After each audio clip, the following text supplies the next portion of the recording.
Ayan, andito po kami, papunta kami sa, ano to? Falls. Siguro naman hindi. We're going to the falls. I like these flowers. Beautiful. Akyat kami ng mountain. Tingnan niyo yung mga trees na yan. Yan ay mga because ganyan yan, wala nang ano, nasunog tong area na to, like some of the Waterton area nasunog siya.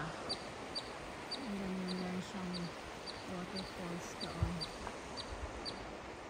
Ang gaganda ng mga wildflowers.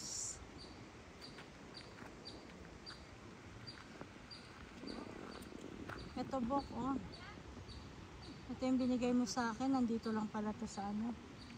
Sa... Oh, lead the way. I don't know.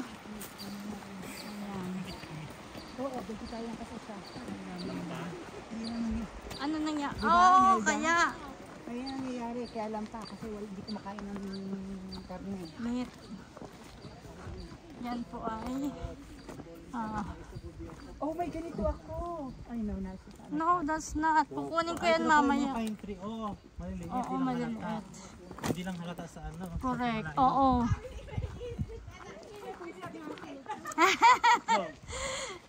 Ito pine tree. Ay, eto meron ditong ano, oh. Ayan, itas kukunin nyo. Pahingi naman po kami. Ay, ay, di ba sabi wag daw maingay? Ano ba sabi wag maingay?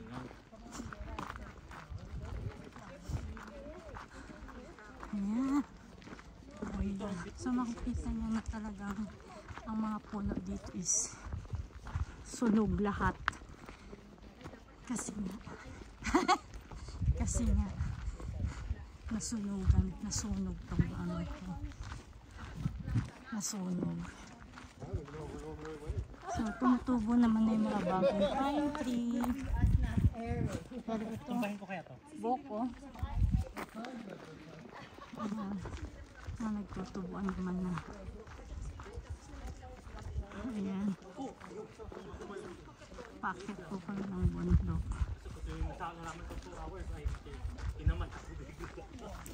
Yung mga pine tree, tumutubo na siya. Pinapalitan na yung mga nasunog na. Oo, nasunog na mga pine tree. Yan guys, dito pa rin kami sa Waterton, Alberta.